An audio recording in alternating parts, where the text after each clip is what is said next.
શ્રી આરાસુરી અંબાજી માતા દેવસ્થાન ટ્રસ્ટ અંબાજી માના ભક્તો જણાવવાનું કે રાત્રિના 12 વાગ્યા સુધી દર્શનનો લાભ લઈ શકાશે.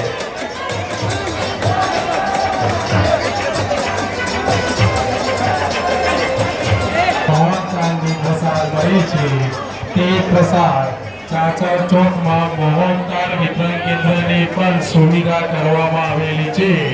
તો એક જગ્યાએ ભીડ કરશો નહીં અને અન્ય જગ્યાએથી પણ સરળતાથી પ્રસાદ લઈ શકાશે. જય બે જય બે જય બે.